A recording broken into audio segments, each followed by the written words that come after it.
so many people think of editors as, the bad people that are going to come in and rip your story apart Yeah. and, Like make the a mess school of it. teacher with the red pen. Yes, Yep. exactly. And that is the Awkward. polar opposite of what I want to be. Sue Toth says she was always meant to be a book coach. This passion for literature led Sue to pursue English in college, leading to a career in teaching writing as well as working in news media and journalism. However, she wanted to work directly with authors the whole time. In 2000, Sue Toth answered that call and dedicated herself to coaching authors and editing manuscripts. Since then, several of her authors have become Amazon bestsellers. Sue takes pride in helping stories be told with clarity, coherence, and captivating charm. Sue, welcome to Triumph Talks. I am really looking forward to meeting you and learning all about what you do. Thank you. I'm so excited to be here today, too. So let's just begin. My burning question, because book coach is a little bit of a unique term. Actually, I've been in book publishing and I am excited to hear what exactly you do as a book coach. Okay, well, a book coach is someone who's going to help an author all along the way of writing their book. Many people think about editors and they get the book and start working on it when it is complete. As a Mm. book coach, I like to help all the way along. So a lot of it is motivation, be the cheerleader or the butt kicker, as it were, that you might need. I can also help you with, brainstorming, like, okay, I have this character and I'm not sure what to do with her or him. Um, he could go in a couple different directions, and then we can brainstorm. Or a plot point. I'm just not sure which way I want the plot to go. And sometimes that might involve playing devil's advocate. Like, well, if you do this, then this is going to happen and that's going to happen. And you're going to have to think about this thing and that thing. Help the authors get out of themselves a little bit so that they can see what a reader might see. Oh, I can see the value in that because I think sometimes we get so close to the characters or so close to the story that we can't see past that into what would be the consequence of this event down the line, and making sure the Yeah. consequence is portrayed, I imagine, in the story, or that it's the right consequence maybe and not It, something totally unrealistic, which would kinda make the reader yeah. question the stories. Yeah, Um, there's a lot so of that kind of stuff. Making sure we keep it real, unless, of course, it's fantasy or something like that. But, yeah. we have to make sure that everything makes sense and that the reader's going to understand it and be able to follow it. A lot of things I work with my authors on when we book coach is pacing as well. Pacing is really important. And a lot of writers get stuck in that because there's a part that's their favorite, and then there's a part maybe that they don't like so much. So, they want to spend more time on one thing and less on another. And I will help them realize that you have to make sure you spend a fairly equal amount of time on each of these things. Mhm. Or making sure they're not too bogged down in details that the reader might lose interest in the story. Correct. Yep, that's very important. Sometimes details can be really good, and sometimes you might be like, "Oh my gosh, I don't need to know how many nails were in the board under there," but, it's Well, like and you know what else happens a lot too, and this is something I help authors with, is there's a lot of details throughout, and then all of a sudden they get to the end, and the end feels very rushed. Oh, yeah. Mm. And if we eliminate some of the unnecessary details, like how many nails were in the board, for example, we can make the ending a little longer and a little more detailed and a lot more satisfying for the readers. Yeah. I can see that sometimes people are just like, "Oh, I'm done with this. I've been writing for 2 years, and I just need to be done," and like, "What?" And that's I can see where a coach would be really good just to have that person that's been with you, that's familiar with your story, but kinda has that second perspective to keep you on course. So I think my next question is, do you primarily work with certain genres like fiction versus nonfiction? And if you are working with different genres, what would your approach change? I'm just kind of curious how you Oh, go. oh yeah, no, the approach definitely changes from fiction to nonfiction because fiction is so much.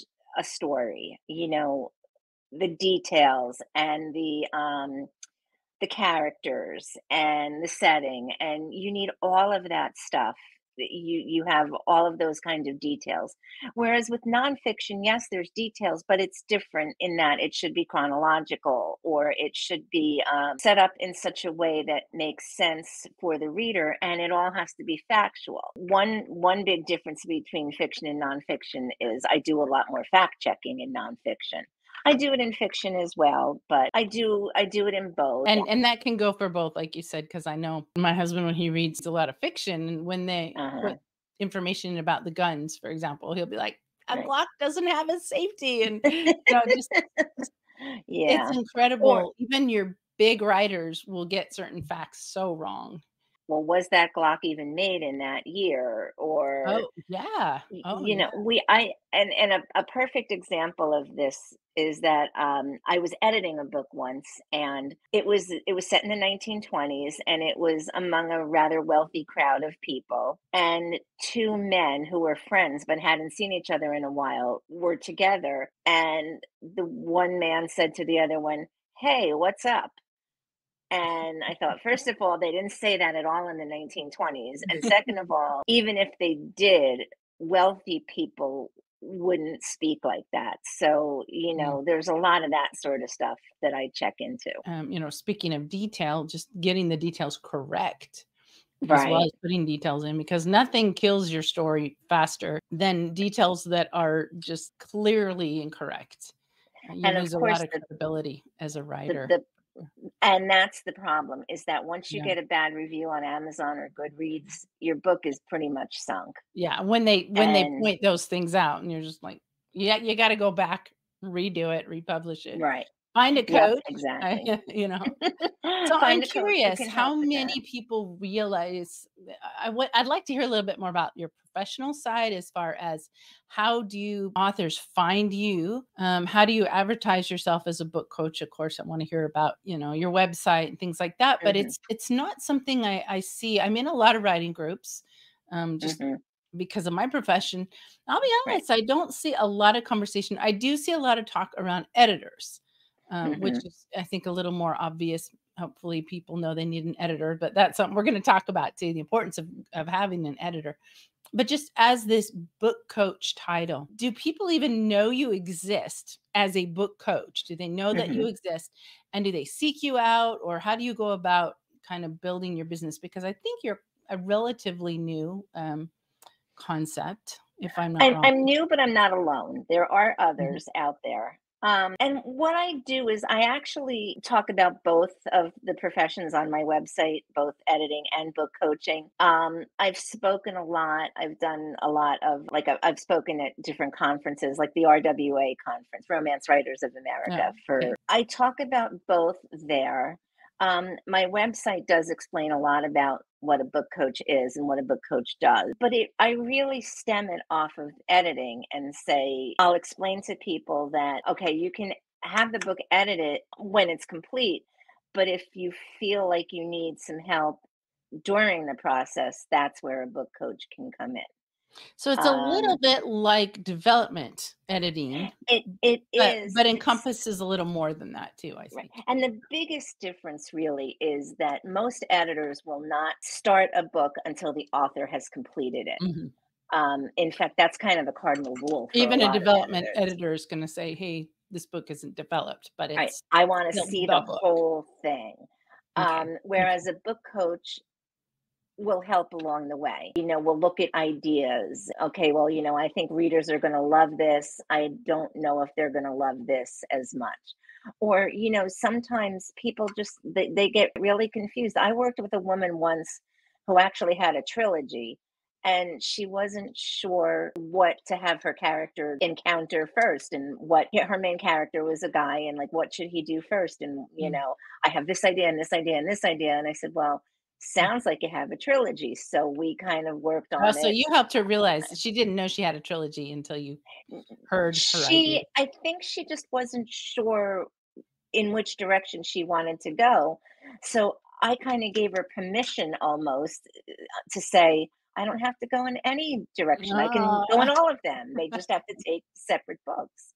I love And that. I love that. So that you worked you for hand her. out permission slips to people and say, "Okay." Kinda, and, it sounds We very need that, don't teacher-ish, but yeah, sometimes we're so committed to certain ideas or certain expectations, and we don't get to the bigger horizon of what's and possible and without I will say mm, too that, sometimes so many people worry that as an editor or a book coach, I'm going to want to change their voice. That's the mhm, last thing I try and do. Say, okay, you've got this great voice and you're talking about this and but what about let's add this and let's add that, and it kind of expands their horizons a little bit. yeah, And that's what I love to see is when an I bet author is that's like, fun. wow, I never thought of that. And then they develop the ideas. I don't ghostwrite. So I don't develop the ideas for them. I give them the idea and say, well, did you ever think about this or that? Or, depending on the situation. And then they're like, wow, that works. And then they develop it. I love that. So you've been doing this since 2000 according to your And bio? not book coaching. Book Okay. coaching's only been the last 5 years or so, but editing Okay. since 2000. Yes. Okay. Yeah, I was Yep. gonna say, yeah, you're probably, one of the premier experts if you've been doing it for 24 years as of No, not this quite. year, but, New century, new job though. That's what I actually met a woman. I was writing a story about her for a feature story for the news outlet that I worked for at the time. And she invited me to read her book, which of course I wanted to do. mm, And when I read it, I found issues. Things that I knew she would be able to change and fix and expand upon. And after I finished reading it, she asked me what I thought. And I told her, and she said, you really should be a book editor. Those are such great suggestions. And that was it. The rest is history. I started taking classes and, getting trained and finding everything out that I could about editing. And then book coaching sort of stemmed from that. Because people asked me, can you help me with this idea or that idea? So that's sort of how the whole thing came. that makes sense. I can see where it would just organically grow out of editing for Mhm. people and being able to take Right. a look at their story and say, "You got some untapped potential here." And they're probably like, "Oh, I'm Exactly. happy to hear about that." So, can you Mhm. describe for us what does it look like to work with a book coach? Like, is it a weekly meeting? Do they email you the writing and you read it and then meet? Or, just kind of an Well, idea of what someone would expect and how to work generally, with you. yes, I set up Mhm. meetings on a schedule. It can be most people do not want to do weekly, I'll be honest. Most people do twice a month. Oh, okay. That's every other week. Or so sometimes twice a month, sometimes it might work Because they have a into a lot third of time a homework, month. I'm sure, to do in between, They right? they do. And I generally will ask for a specific amount of words from them before each Mm. meeting, or a specific amount of chapters, or okay, today we talked about development of this character. Before our next meeting, I want to see what you've done with that, and Mhm. how you've taken those things to heart. I generally do put some sort of a word count on it because it seems that most people work better with something a little more finite. But Yeah, yeah, that's yeah. exactly how it works. And we do Zoom, we meet on Zoom, and we just talk. And usually the first 5 minutes are like, oh, have you been? What's new? How's your kids? All Yeah. those sorts of I bet you things. become very good friends with your clients in that process. I do. Yeah. And it's funny you should mention that because that does bring up something important, and that is that the relationship that an author and an editor or book coach need to have. And it Mhm. has to be strong and collegial and friendly. So many people think of editors as, the bad people that are going to come in and rip your story apart Yeah. and, Like make the a mess school of it. teacher with the red pen. Yes, Yep. exactly.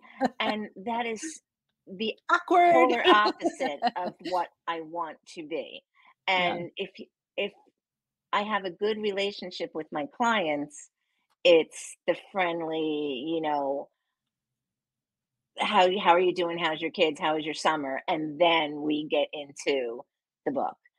Yeah. And I feel like it really has to be that way. It's a pretty intimate relationship when you think Mhm. about it, because they're giving you something that they've worked on for a really long time, and they're Yeah. trusting you with it. And I feel like I have to be worthy of that trust. Um, Yeah. and that, to me, that speaks volumes about the relationship that you can have with an author.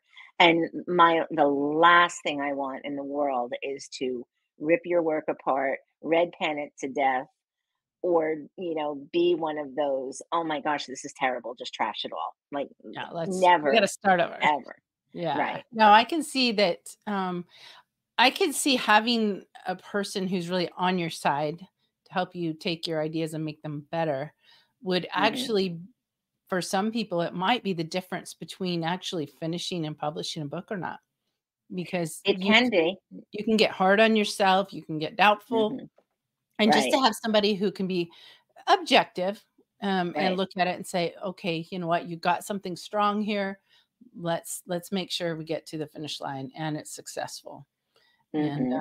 that is so worth it. So, And um I try Mhm. very, very hard to couch my suggestions in make them suggestions, like, as opposed to edicts. I will never Mhm. say, oh no, you must do this or you can't Yeah. do that. I'll say something like, it's been my experience as both an editor and a reader that readers enjoy something like this a little more than something like that. Mhm. And, what would you think of doing it this way?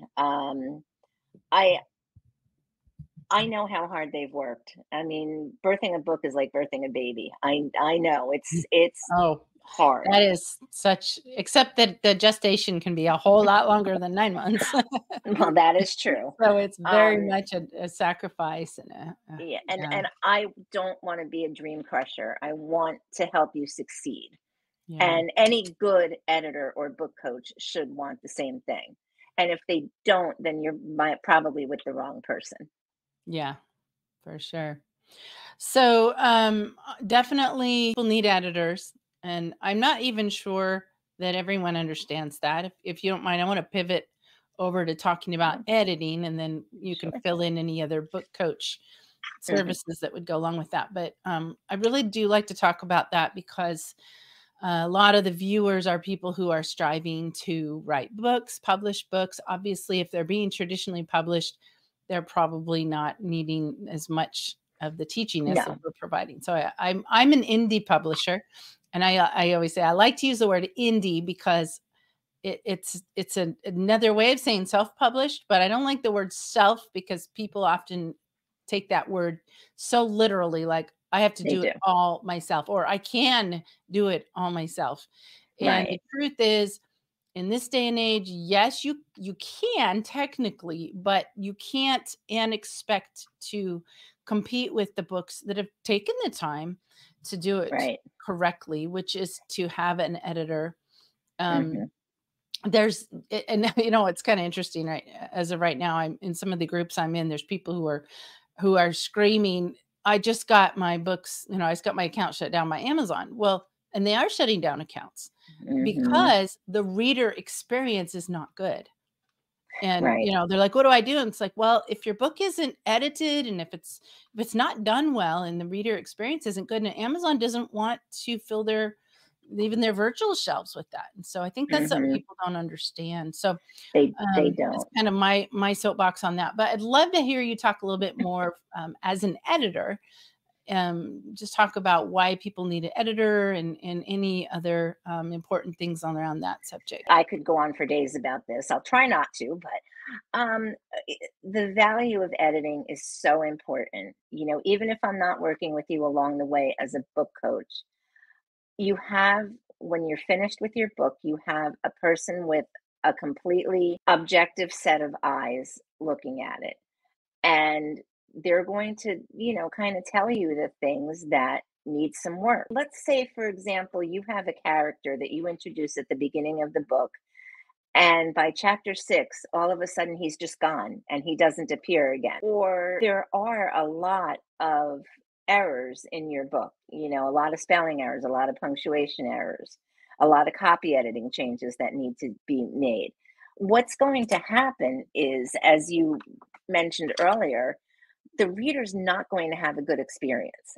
And the reader has so many choices these days that they don't need to continue with a bad experience. They can not finish yours and go on to something else. Amazon, as we know, as you mentioned earlier, is starting to see that now. You don't want that to happen to your book because if they close your account down, it is a major, major undertaking to open it again.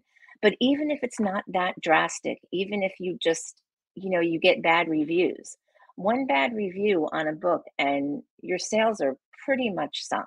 They're not, people aren't going to read it. And again, it goes back to the fact that they have so many choices. Yeah, I So think why I do should want to they? interject just because I don't want Yeah. anybody to freak out because the honest truth is everybody's going to have some bad reviews. Um, Hmm. Unfortunately, people can be hard. I have Oh, a yeah. book that's a collection of stories from people who've endured severe tragedies. That's my first book. And I got this Wow. horrible review because the person who read the book knew one of the people in the book, and they Oh, praised that story and just cut down everybody else. I couldn't believe it because these are people really putting their heart and soul out there, these horrible things they've been through and how they got through it.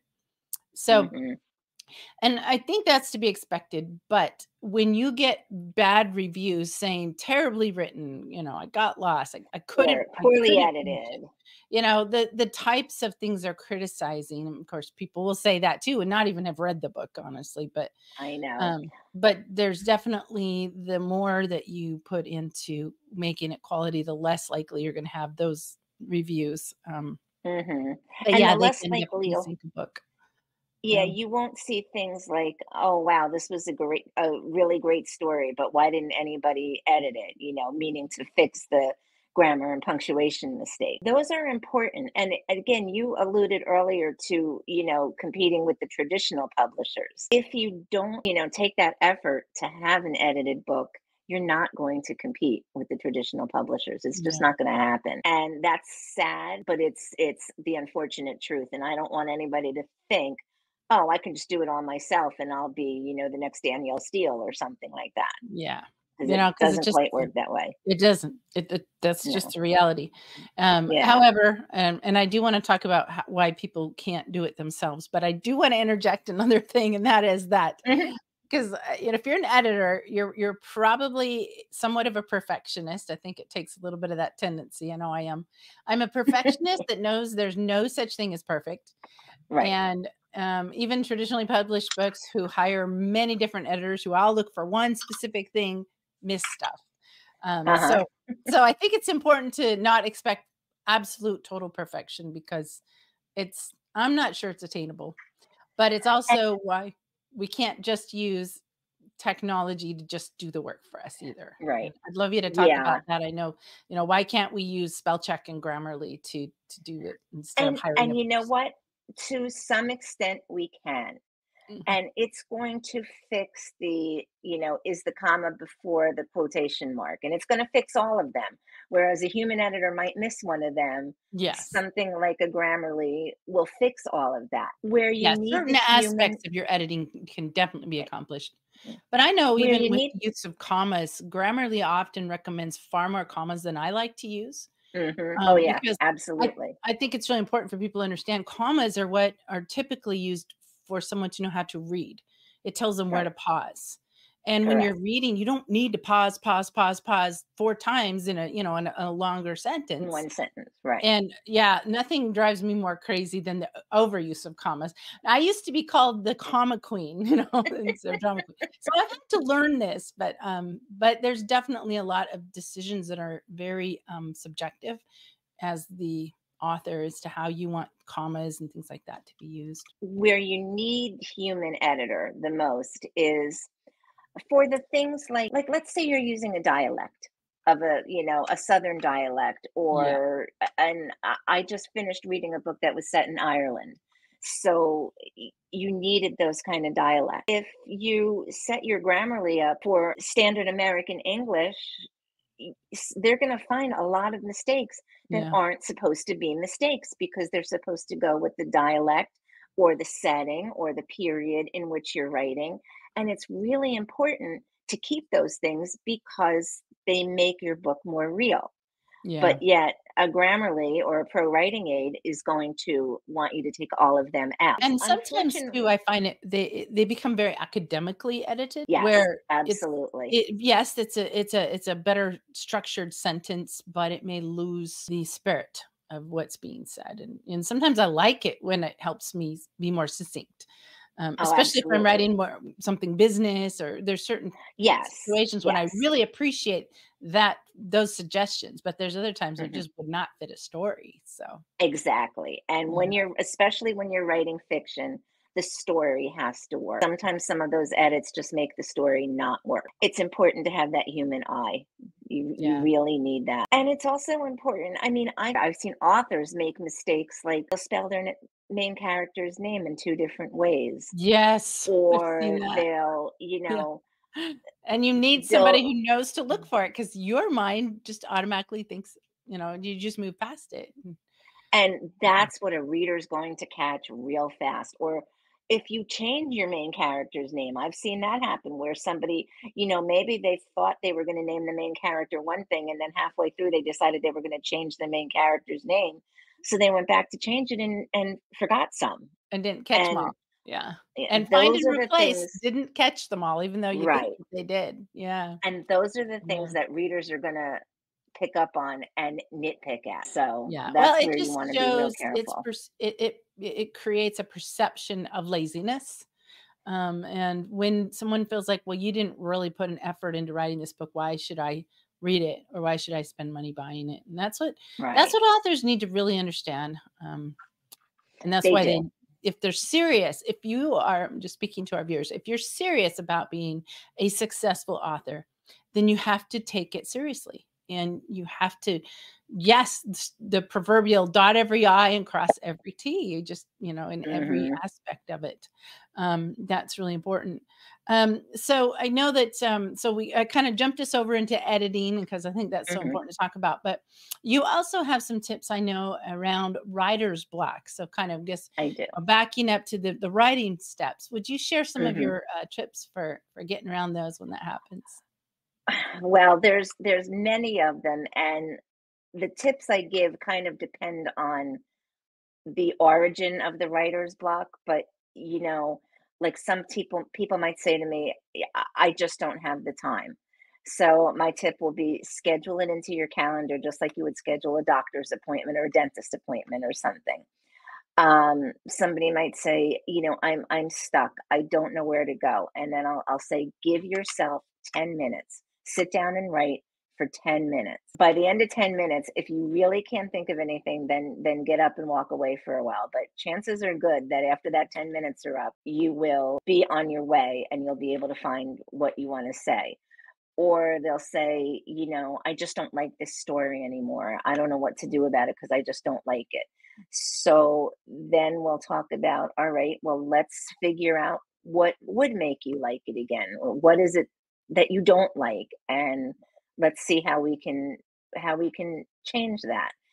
And then there's also the good old tried and true methods, like, get up and go write somewhere else. If you sit at your same desk every day, go to a coffee shop. Or you're always writing in the morning but you're really tired and you don't like to get out of bed in the morning, then try setting aside a half an hour at night. Or those are kind of more generalized tips for any sort of lack of motivation, but they work for writing as well.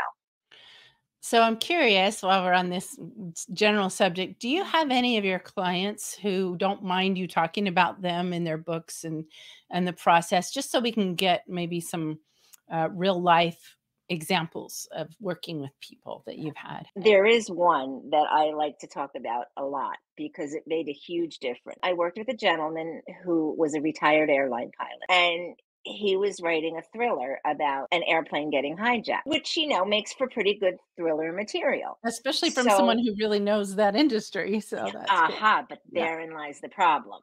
Oh. I get the book, and it's chapter 11 before the plane even takes off. Now, in a thriller, Oh, you know I that can see if the you problem. need to thrill people quickly. Yeah. And the problem that he had was that he used so much technical jargon related to his career as an airline pilot. This machine has to be at this many PSIs, and Oh, yeah. this has to weigh this much in it. You need these many gallons of fuel, and it can't weigh more. The plane can't weigh more than, and on and on and on and on. So here's how I solved it. I said to him, "So tell me, who is your audience for this book?" And he said, "Well, I'd really like people from the airline industry to like it." I said, "Okay. Is that where you want it to end?" He said, "Well, no. I'd like Mhm. other people to read it too." And I said, "That's the issue." I said, "No one but anyone in the airline industry is going to care They're not about gonna the get to person." chapter 11 before they've set Right, that book down. right. And I said, "You know what? I am impressed by and I respect your knowledge of all of this, but it's not good in a thriller. If you were writing an educational book, great." So he ended up cutting about 25,000 words from the book. And when in the new version of it, the plane took off in chapter 3. So it went from chapter 11 all the way up to chapter 3. And it got a much, much better response. And, these are the things. I'm not trying to take your voice away. I understand that as an airline pilot, you know all this stuff, and that's great. But you're writing a thriller. You need to work within the audience that you're writing to, as opposed to, brand new airline pilots who are trying to get educated. That's not your audience right No, now. and And and I putting think, that with ones that like thrillers, your market just yeah. might have got pretty minuscule, actually. Well, and the thing of it is, I will say that I think at first he was a tiny bit insulted, and I Mhm, said to him, "I don't mean to insult you. I completely respect your knowledge, mhm. but you just need to understand who your audience is." And that, I mean, I don't know if you were going to ask me about this later, but I will say one thing. As an author, when you chosen an editor and you feel that you've made a good choice, you have to listen to them. You take some time to absorb it. You might not like everything an editor has to say, but if you've made the right pick, you know that this person is trying to help you and not just trying to rip your story apart because they can. So listen to what they're telling you and take it to mind. You don't have to agree with everything and you don't have to make every change that an editor suggests, but it's a good idea to listen to it and to at least take it to heart a little bit. Yeah, I think that's excellent advice, and I think it requires probably for some people to kinda make the leap into realizing that not only should you not do it all yourself, you can't.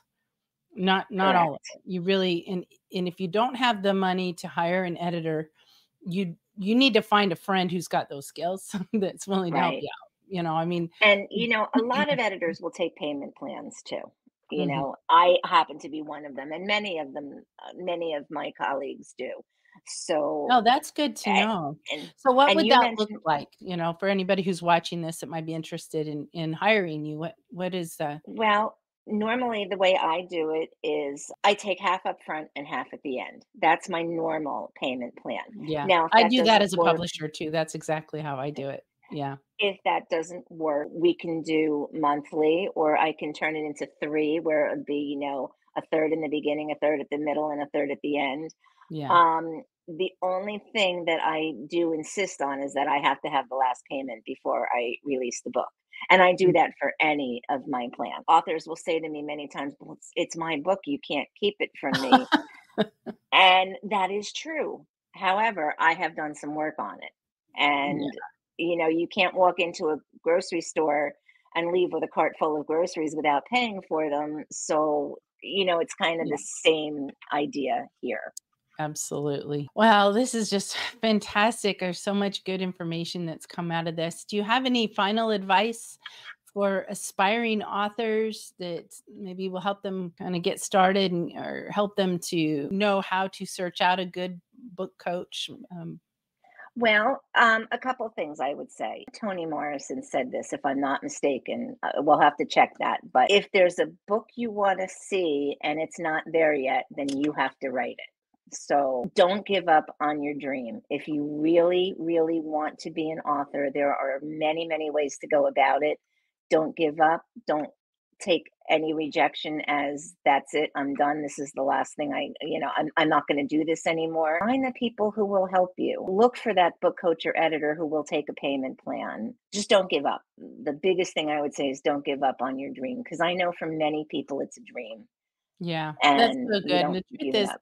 anything worth doing is gonna get hard. Otherwise, Yes. everyone could do it, and it wouldn't really be as worth doing, and so you gotta go into writing a book knowing at the start it's gonna get hard, there's gonna be times when you feel like quitting. I think if you can accept that fact up front rather than romanticizing the idea of loving every step of the whole process, and then when you suddenly don't like a step or you hate a step of it, and then you think, "Oh, this isn't for me," and you quit. Right. No, Yeah, I you think if don't you want to just do that. go into it saying, "Hey, excuse me, this is gonna get rough," and if you can hire someone like you to get them through that, then you're gonna get that dream. I think I look at you like you're a book coach. It's almost like being a personal trainer. When people Kinda. Yeah. people go to the gym and they need that help to kind of push through the workout, make sure they're working the right muscles and look the way they want at the end of the day. You got that trainer right there helping you get through it. And I kind of see that as what you're doing too, is you're just sort of book training and helping Hmm. people to have that the shape of book, just like the shape of the body that a trainer And helps you. as and I think I said this before, but I'll say it again. I can be equal parts cheerleader and butt kicker. Yes, And yes. throughout our time together, I Yeah. will know what you need and I will be that person. Like, do you need a kick in the butt to keep going? Then I'll What do give you it to need you. Do you today just need even, a right? From cheerleader? day to day. Yeah. Are you Exactly. feeling That's high or exactly it. low or, where are we? Right. And I think Right. that's just incredible. And there's some people I'm a very spiritual person. I do what I do because it's a mission that I'm on. And I'm sure you have that same I think when we It's a do something as passion for me. passionately as we do what Yeah. we do, you've Hmm. got something more than just a business in you. And Yeah. so and I work with people that their books are absolutely required in this world. They've been through Yes. something so hard because I mine is triumph. You got to have Hmm. tragedy to have triumph. So I'm working with Right. people who are sharing their stories of what they've been through to help others get through it. And so in that sense, I think that you have to put these and the people I work with and even in myself, I know it's not even a choice sometimes. You just have to do this. It's got to be Yes. done. And I believe that where there is a command on our life, a calling on our life. I use the word command because it feels like that sometimes, just like Sometimes it you does. gotta do Yes. it.